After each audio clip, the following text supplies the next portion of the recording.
तो कैसे हैं आप लोग। Hello students. चलिए नई वीडियो लेकर आ गए हैं। 26 क्वेश्चन से स्टार्टिंग करते हैं। करंट इलेक्ट्रिसिटी के क्वेश्चन चल रहे थे 2023 वाले। देखते हैं भैया क्या बोला है इस क्वेश्चन में इन्होंने। जेई मेन के सवाल जो चल रहे हैं ये, इनको अगर आप अच्छे से प्रैक्टिस कर लो ना, तो नीट और मेंस दोनों तरीके के स्टूडेंट्स को फ़ायदा मिलेगा। मेंस वालों को तो मिलेगा ही, पर नीट वालों को भी मिलेगा। बहुत अच्छे सवाल हैं, सारा रिवाइज हो जाएगा आप लोगों का। तो करते रहिए, ज़्यादा कुछ नहीं बोलेंगे, बस करते रहिए आप। Two resistance are given as R1। पहला रेजिस्टेंस R1 दिया है बच्चों, 10 ओम है, और प्लस माइनस 0.5 ओम की एरर है उसके अंदर। फिर दूसरा है R2, 15 ओम है, प्लस माइनस 0.5 ओम की एरर है बच्चों उसमें। The percentage error in the measurement of equivalent resistance when they are connected in parallel. अगर देखो R1 और R2 को पैरेलल में लगाया जाए इस तरह से, R1 और R2 को, तो इनका जो इक्विवेलेंट बनेगा, मान लो ये बनेगा R, मतलब इन दोनों को हटा के एक अकेला लगा सकते हो आप R। तो ये पैरेलल में है, तो हमें पता है R कैसे निकलता है, 1/R equals to 1/R1 plus 1/R2 बच्चों। तो ये मेजरमेंट इक्विवेलेंट रेजिस्टेंस की है जब वो कनेक्ट होते हैं पैरेलल में। अब हमें ये जो R1 के अंदर एरर दे रखी है, मतलब पहले रेजिस्टेंस में एरर दे रखी है, दूसरे रेजिस्टेंस में एरर दे रखी है, तो उन दोनों को पैरेलल में लगा के जो रेजिस्टेंस बना, ये वाला इक्विवेलेंट रेजिस्टेंस, इसकी एरर कैलकुलेट करनी है। देखो एरर कहाँ दी हुई है मैं दिखाता हूँ आपको। ऊपर देखो ये R1 में 10 लिखा हुआ है, मतलब R1 10 ओम है, और साथ में जो ये प्लस माइनस करके लिखा हुआ होता है ना बेटा, ये होता है एरर। तो R1 तो ये है वैल्यू, और उसके साथ में ये एरर है उसकी। ऐसे ही R2 ये वैल्यू है, और उसके साथ में उसकी एरर है। तो आपको ये बताना है जो इन दोनों से मिलके बनेगा नया रेजिस्टेंस पैरेलल में, वो कितना होगा और उसके साथ में उसकी एरर कितनी होगी। अब हमें तो परसेंटेज एरर निकालनी है, तो मतलब डेल्टा आर निकालना है। ये तो है एरर। अब इसे परसेंटेज एरर बनाने के लिए फॉर्मूला होता है डेल्टा आर। परसेंटेज एरर का मैं फॉर्मूला लिख देता हूं, पीई। पीई का मतलब है परसेंटेज एरर। ये होता है डेल्टा आर, जितनी एरर है वो निकाल लो, बटे में ओरिजिनल वैल्यू आर की, और इनटू में 100। बच्चों ये परसेंटेज एरर का फॉर्मूला है, आप सभी ने पढ़ा है। अब इसको हम यूज करेंगे। अब देखो परसेंटेज एरर इसमें किस तरह से निकाली जाती है, इसके लिए क्या फॉर्मूला आप यूज करते हो। तो एरर निकालने के लिए ना आप एक तरीका यूज करते हो। देखो तरीके दो हैं, पर मैं आपको डिफरेंशियल वाला तरीका बताऊंगा। आप कैसे यूज करोगे, तो आप ना इसका डिफरेंशियल कर दो। कैसे डिफरेंशियल कर सकते हो, तरीके दो हैं, मैं पहले ही बता रहा हूँ आपको। मैं 11th वाले बच्चों को जब एरर सिखाता हूँ तो उनको दोनों तरीके बताता हूँ, पर मैं यहाँ पे क्वेश्चन सॉल्व कर रहा हूँ तो आप लोगों को एक तरीका बता रहा हूँ। देखो 1/x का जब हमें डिफरेंशियल करना होता है 1/x का, तो वो होता है -1/x²। याद करो डिफरेंशियल में क्या किया करते थे, मैं साइड में समझा के दिखाता हूँ आपको। जैसे मान लो d/dx का मतलब है x के रेस्पेक्ट में डिफरेंशियल 1/x का। तो ऐसे करते थे हम। डिफरेंशियल का तरीका होता था x की पावर -1, पावर सामने आ जाती थी सर, और ऊपर एक पावर कम हो जाती थी। तो -1 सामने आ गया, और x की पावर -1 से एक और कम होकर -2 हो गया। तो ये सॉल्व करके -1/x² आता था। तो 1/x का डिफरेंशियल सीधे -1/x² लिख सकते हो आप। तो ये मैं यहाँ लिखने वाला हूँ, उसको यहाँ से हटा देता हूँ। ये आ गया 1/r का डिफरेंशियल -1/r²। और फिर r का डिफरेंशियल लिखना होता है dr। ठीक है। फिर इक्वल्स टू में, अब आप कहोगे सर यहाँ पे तो आपने लिखा नहीं। देखो मैं बताता हूँ। अगर यहाँ पे ये मान लो ये dx ना होता इस तरह से, तो ये d ऊपर रहता, तो उसकी वजह से ये dr आया है। अगर ना समझ में आया हो तो आप इसको ऐसे समझ सकते हो, इसको चेन रूल कहते हैं कि किसी के भी रेस्पेक्ट में जब आप करोगे तो उसका फिर डिफरेंशियल करके लिखेंगे। डी का मतलब डिफरेंशियल होता है। अगर कहीं पे एक्स लिखा हुआ है तो वो खाली एक वेरिएबल है, अगर डी एक्स लिख दिया आपने तो आपने मतलब उसका डिफरेंशियल कर दिया, और बटे में डी टी लिख दिया तो इसका मतलब आपने टी के रेस्पेक्ट में उसका डिफरेंशियल कर दिया। ठीक है ना। तो इस तरीके से डी लगाना जरूरी होता है डिफरेंशियल में। ये मैं हटा देता हूँ। तो अब आपको क्या याद रखना है, ये याद रखो फिलहाल। अभी डिफरेंशियल वाली बातें डिफरेंशियल में क्लियर करेंगे।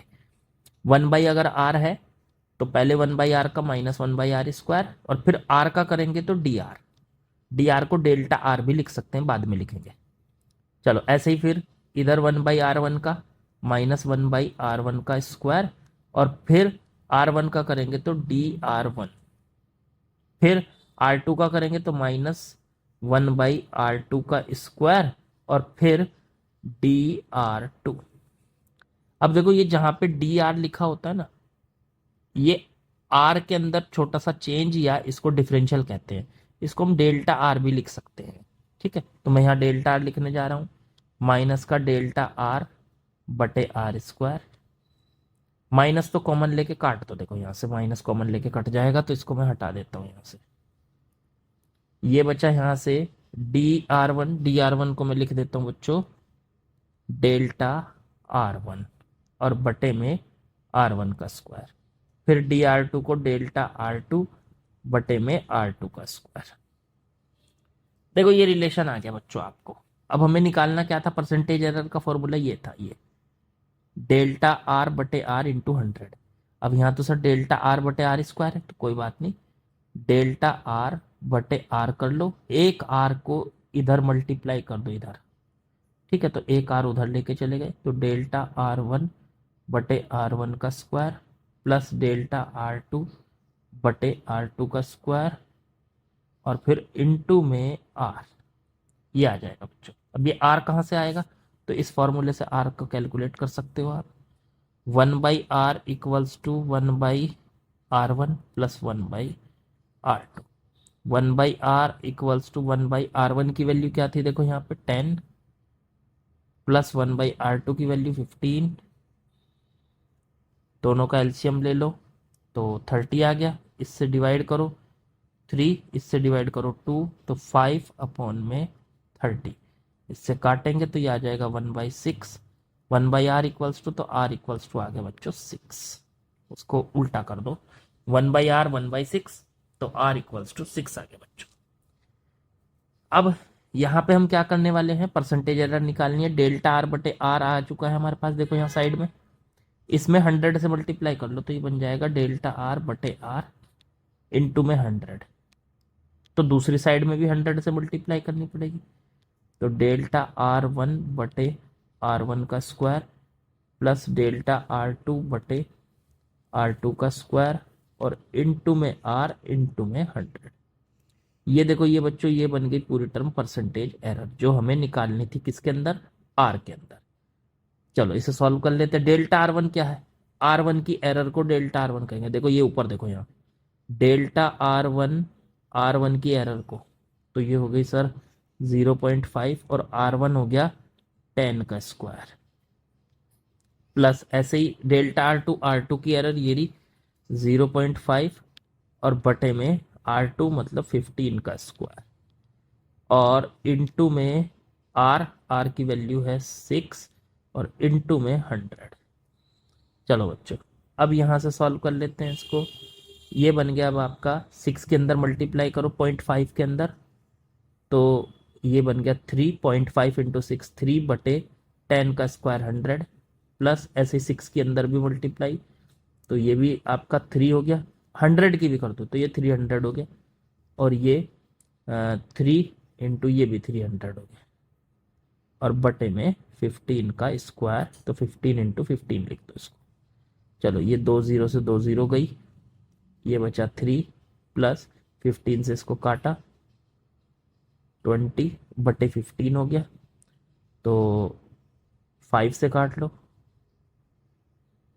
4/3 आ गया ये, तो 3/3 9 + 4, तो 13/3। देखो ये इतने परसेंट आ गया। ये आंसर जो बैठ रहा है, इसको जरा एक बार करके देख लो कितना बैठ रहा है। 4.33 के करीब बैठ रहा है। 3 से डिवाइड करेंगे तो 4.33% आ गया आंसर। आंसर चेक करो बच्चों, आंसर है आपका थर्ड।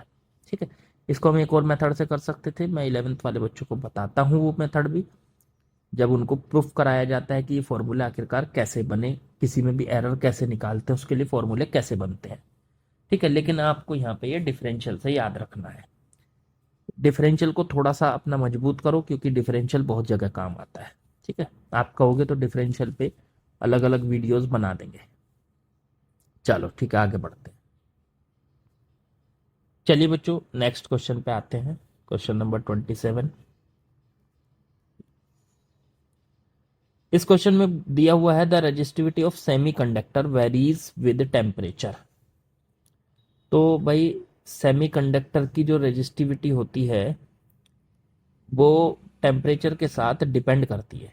देखो आपको एक चीज याद रखनी है कि कंडक्टर हो चाहे सेमीकंडक्टर हो, दोनों की रेजिस्टिविटी भी और रेजिस्टेंस भी टेम्परेचर के साथ डिपेंड करता है। और इस इक्वेशन से मिलता है R इज इक्वल टू, अगर रेजिस्टिविटी की बात करोगे तो rho equals to rho naught 1 + α∆T। इस रिलेशन से आप उसका टेम्परेचर के साथ उसकी रेजिस्टिविटी लगातार बदलती रहती है। ठीक है, मतलब टेम्परेचर बढ़ाओगे तो रेजिस्टिविटी पे इफेक्ट पड़ेगा या घटाओगे तो भी इफेक्ट पड़ेगा। अब क्या इफेक्ट पड़ेगा ये ध्यान रखना है। अगर देखो हम बात करते हैं कंडक्टर की, तो उसके लिए अल्फा का वैल्यू पॉजिटिव होता है, उसके लिए अल्फा पॉजिटिव होता है। और अगर बात करें सेमीकंडक्टर की तो उसके लिए अल्फा का वैल्यू नेगेटिव होता है। अब देखो अल्फा अगर पॉजिटिव है तो समझो रेजिस्टिविटी टेम्परेचर बढ़ाने पर बढ़ेगी। खुद सोचो, यहाँ टेम्परेचर बढ़ेगा और ये प्लस है बीच में क्योंकि अल्फा प्लस है, तो रेजिस्टिविटी भी बढ़ जाएगी। भाई इधर की टर्म बढ़ती जा रही है, प्लस होके तो बढ़ती जा रही है पूरी, तो आपकी राइट साइड भी बढ़ती चली जाएगी। लेफ्ट साइड, राइट साइड बढ़ेगी तो लेफ्ट साइड उसके इक्वल है, लेफ्ट साइड भी बढ़ेगी। ठीक है, तो हम ये कह सकते हैं कि जब टेम्परेचर बढ़ेगा तो रेजिस्टिविटी भी बढ़ेगी कंडक्टर के लिए। लेकिन सेमीकंडक्टर के लिए अल्फा निगेटिव होता है, यहाँ बीच में यहाँ माइनस आ जाएगा। देखो यहाँ आपको कलर चेंज करके दिखाता हूँ, यहाँ देखो यहाँ माइनस आ जाएगा। जब माइनस आएगा तो ये क्वांटिटी घटेगी। अब घटेगी तो ये रो के इक्वल है तो रो भी घटेगा, तो इसमें टेम्परेचर बढ़ेगा तो रो घटेगा। तो आपको ये दो बातें याद रखनी है, कंडक्टर के लिए अल्फा पॉजिटिव होता है, टेम्परेचर बढ़ाने पर रेजिस्टिविटी बढ़ती है, और सेमीकंडक्टर के लिए अल्फा निगेटिव होता है, टेम्परेचर बढ़ाने पर रेजिस्टिविटी घटती है। अब यहाँ पे पूछा है कि किस बिहेवियर के अकॉर्डिंग ये घटेगी, तो आपको इसका ग्राफ ना याद करना है बच्चों। सेमीकंडक्टर के लिए इसका जो ग्राफ होता है ये, कि जैसे जैसे टेम्परेचर बढ़ेगा रेजिस्टिविटी इस तरह से घटती है। देखो ये आपको याद होना चाहिए, सेमीकंडक्टर के लिए इसका बिहेवियर ऐसा होता है। ठीक है ना, तो बच्चों ऑप्शन तो हो गया हमारा सेकंड वाला।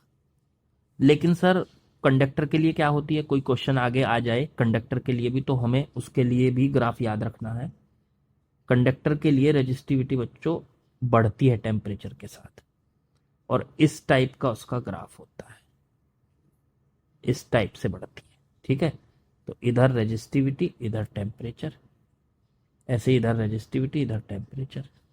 तो ये सेमीकंडक्टर के लिए ग्राफ है, जैसे जैसे टेम्परेचर बढ़ेगा रेजिस्टिविटी घटेगी।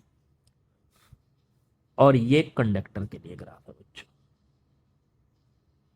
ठीक है, जैसे जैसे टेम्परेचर बढ़ेगा वैसे वैसे रेजिस्टिविटी बढ़ेगी। तो हमारा तो आंसर देखो इसी ग्राफ से आ गया, हमारा आंसर सेकंड है। ठीक है, चलो आगे बढ़ते हैं। चलिए बच्चों क्वेश्चन नंबर 28 स्टार्ट करते हैं। क्वेश्चन में क्या कहा गया है, the length of A metallic wire is increased by 20% and its area of cross section is reduced by 4%. मतलब एक वायर है, चलो देखते हैं। इस तरीके की एक वायर है, इस तरह से बना दी हमने एक वायर। उसकी लेंथ जो है एल है मान लो, उसकी लेंथ को 20% बढ़ा दिया गया। ओके, और जो उसका एरिया ऑफ क्रॉस सेक्शन है ये ए है मान लीजिए अभी फिलहाल, उसको 4% घटा दिया। देखो एक बात आपको एक डायरेक्ट शॉर्टकट बता रहा हूँ, मतलब एक छोटा सा, जब भी परसेंटेज वर्सेंटेज को दे उसे किस तरह से यूज करना है। देखो एक बात सुनो, लेंथ एल है, 20% बढ़ा दी, तो आप एक बात याद रखना, लेंथ अगर हमारी 100 होती है तो 20% बढ़ने के बाद हो जाती है 120। तो इसे इस तरह से याद कर लो आप। देखो जैसे मैं बताने जा रहा हूँ, पहले लेंथ है एल, 20% बढ़ेगी, 20% बढ़ेगी, ये बढ़ गई 20% इस तरीके से। तो अब ये लेंथ एल प्लस 20L/100 हो जाएगी। या इसको ऐसे ऐसे याद कर लो, देखो ऐसे एक और तरीका बताता हूँ, इस तरह से 20% बढ़ने के बाद ये हो जाएगी 120L/100, ऐसे कर लो। जैसे एरिया 4% कम कर दिया, तो कम कर दिया तो देखो एरिया 4% कम हो गया, तो इसको ऐसे लिख सकते हैं, 100 में से 4% कम करने के बाद बचता है 96A और बटे में 100। देखो ये शॉर्टकट डायरेक्ट याद कर लो। जैसे एल है, 20% बढ़ा दे तो 120L/100 कर दो उसको, मतलब 20% बढ़ते ही वो 120 हो गई। और एरिया जैसे 4% घटा दें तो 4%, 100 में से 4% घटा के कितना बचेगा 96, तो 96A/100 हो जाएगा एरिया। तो देखो ये एरिया ए था, 4% घट चुका है, और ये लेंथ एल थी, वो 20% बढ़ चुकी है। ये तरीका यूज कर सकते हो आप इसमें। मतलब ये याद रखना कि जैसे वो कहीं पे भी कहे कि एल है और 20% बढ़ गई, तो वो 120/100 × एल हो जाएगा। ठीक है, चलो अब इन्होंने कहा पहले इसका रेजिस्टेंस मान लो ρL/A था, क्योंकि लेंथ एल थी, ए एरिया था। अब इसका जो नया रेजिस्टेंस होगा वो कितना होगा, रो एल कितना हो गया 120L/100, और बटे में ρL/A, ये तो एल हो गया, और बटे में ए कितना हो गया 96A/100। 100 से 100 कट गया बच्चों, आर डैश की वैल्यू आ गई ρ × 120L और बटे 96A। अब आप इसको कट कर सकते हो, 4 से कट कर लो, 8 से, जिससे कट हो रहा हो ये कट कर लो। चलो अब हमें बताना क्या है, कट ना भी करो ऐसे ही सॉल्व कर देंगे। हमें बताना है कि इसके रेजिस्टेंस में कितना चेंज आया। रेजिस्टेंस बढ़ा के घटा, तो लग तो रहा है सर बढ़ा, क्योंकि 120/96 1 से बड़ा हो जाएगा, तो बढ़ गया। तो कितना बढ़ा, अगर हमें परसेंटेज निकालनी है, इंक्रीमेंट निकालना है, तो इंक्रीमेंट कितना हुआ पहले तो ये निकाल लो। इंक्रीमेंट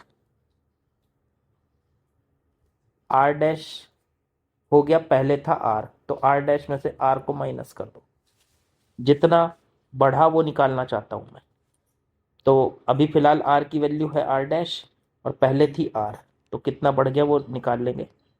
तो ये आ गया रो 120L/96A, और माइनस आर पहले कितना था ρL/A। क्या मैं यहाँ से ρL/A को कॉमन ले लूँ, अंदर बचा 120/96 -1, ρL/A ये आ जाएगा 120 -96 बटे में 96 बच्चों। इसको थोड़ा सा सॉल्व कर लो, ρL/A 120 -96 बच्चों बचता है हमारा 24। चेक करो यही बचा के नहीं। हाँ 24 और बटे में 96। इस तरीके से आप इसको सॉल्व कर सकते हो। चलो अब यहाँ से क्या ये कट रहा है इससे, 24 से 96, तो 24 से सर 96 48, हाँ कट रहा है 4 टाइम्स, तो ये आ जाएगा 4 टाइम्स कट गया, तो रो L बटे 4A, ये आ गया इसका इंक्रीमेंट। अब परसेंटेज निकालनी है इस इंक्रीमेंट की, यहाँ देखो तो फॉर्मूला होता है परसेंटेज निकालने का, जितना इंक्रीमेंट हुआ पहले उसे लिख लो, इंक्रीमेंट, और बटे में जो पहले वैल्यू थी इनिशियल उसे लिख लो, और इनटू में 100। तो सर इंक्रीमेंट तो हुआ ये रहा देखो इंक्रीमेंट, जितना बढ़ा रो L बटे 4A, और बटे पहले कितना था देखो ये R, तो रो L बटे A, रो L बटे A, और इनटू में 100। ए से ए कट गया, L से L कट गया, रो से रो कट गया, 1/4 इंटू 100, ये काटा तो ये आ गया 25%। बच्चों तो आसान सा सवाल था, देखो यहाँ परसेंटेज चेंज पूछा था, 25%, यही एनटीए ने आंसर कर रखा है। आसान सवाल है बच्चों, चलो आगे बढ़ते हैं। चलिए बच्चों नेक्स्ट क्वेश्चन पे आते हैं, क्वेश्चन नंबर 29। इसमें देखो क्या दिया है आपको, एक equivalent resistance between adjacent corner of regular n sided polygon. देखो भाई इस टाइप से एक पॉलीगन है, कितनी साइड है उसमें n, 1 2 3 हो गई, इस तरीके से 4 हो गई, 5 हो गई, ऐसे ही करते करते डॉट डॉट डॉट लगा लो, 6 7 8 n साइड तक ये पॉलीगन गया हुआ है, ऐसे n साइड है इसके अंदर। अब इन्होंने कहा है of a uniform wire of resistance R would, इस पूरे के पूरे n साइड का जो ये पॉलीगन है, इसकी पूरे का रेजिस्टेंस, पूरी एक वायर से बनाए पूरे का रेजिस्टेंस R है, तो हर एक साइड का कितना होगा R/N, R/N। भाई एक साइड का R है, मतलब पूरी साइड का R है, तो एक साइड का हो जाएगा R/N, R/N, इस तरीके से n साइडेड का हो गया यहाँ तक, सबका R/N, R/N। अब इसका इक्विवेलेंट रेजिस्टेंस निकालना, देखो equivalent resistance between two adjacent corner, दो कॉर्नर ले लो, एक ये रहा एक ये रहा, ए और बी, और इनके बीच में इसको कैलकुलेट करो कि टोटल आर इक्विवेलेंट कितना आएगा। तो पहले तो ये देखो ये वाला रेजिस्टेंस, ये वाली साइड, ये वाला रेजिस्टेंस, ये वाला रेजिस्टेंस, ये रेजिस्टेंस, ये सब आपस में ए और बी के बीच में यहाँ पे सब सीरीज में क्या होता है सीधे ऐड हो जाते हैं, तो ये वाला प्लस ये वाला प्लस ये प्लस ये, इनको सबको ऐड कर दो, तो R/N प्लस R/N, ऐसे ही करते करते कहाँ तक ऐड करना है, ये n-1 टर्म्स तक ऐड करना है, क्योंकि ये साइड कितनी है ये n-1, और ये वाली साइड एक ये रही, तो टोटल साइड हो जाएंगी n। तो हमें तो सिर्फ ये वाली साइड ऐड करनी है पहले, क्योंकि ये सब सीरीज में, ये वाली देखो जहाँ मैं एरो घुमा रहा हूँ, तो n-1 तक ऐड करना है। तो इनको ऐड करेंगे तो नीचे तो डिनोमिनेटर देखो सब में n है, तो ऊपर आ जाएगा r plus r plus r, कितनी बार n-1 बार, तो ये r प्लस r ऐड होके कितना आ जाएगा n-1 इंटू r बटे में n। तो देखो ये a और b के बीच में नीचे जो है ये तो है R/N, ए और बी के बीच में, और ऊपर के ये जितनी n-1 साइड थी सारी मिलके कितनी हो गई, ये हो गई बच्चों n-1/n इंटू में r। अब ये और ये किस में है पैरेलल में, तो इनका r इक्विवेलेंट कितना होगा बच्चों, तो 1/r इक्विवेलेंट क्या होता है 1/r1, r1 हो गया, इसको r1 मान लो, तो 1/r1 इसको उल्टा कर दो तो n/r प्लस 1/r2 इसको भी उल्टा कर दो, तो ये हो जाएगा n/n-1 इंटू r। आप इसको एलसीएम ले लो n-1 इंटू r, और इससे डिवाइड करो तो n इंटू n-1, फिर इससे डिवाइड करो तो n, अब आप इसकी मल्टीप्लाई करो तो n square minus n plus n बटे में n minus one into R, minus n plus n cut जाएंगे तो n स्क्वायर बटे में n minus one into R, ये 1/r इक्वलेंट की वैल्यू आ गई बच्चों। अब r इक्वलेंट निकालने के लिए इसको उल्टा कर दो, तो 1/r इक्वलेंट, एक मिनट, r इक्वलेंट को उल्टा कर देते हैं इसको, तो n माइनस वन ऊपर आ गया और r भी ऊपर आ गया और बटे में n स्क्वायर आ गया। ये हमारा r इक्वलेंट का वैल्यू है। ऑप्शन देखो भाई साहब कौन सा करेक्ट है, तो ऑप्शन 1 करेक्ट है। ठीक है बच्चों, चलो आगे बढ़ते हैं।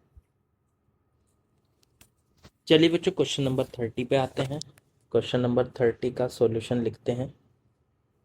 देखो जरा ध्यान से, इसमें असर्शन और रीजन का क्वेश्चन है। पहले मैंने असर्शन और रीजन को सॉल्व कराने के लिए आपको क्या बता रखा है, सबसे पहले असर्शन पढ़ो और उसे देखो वो ट्रू है कि नहीं। चलो पढ़ते हैं असर्शन।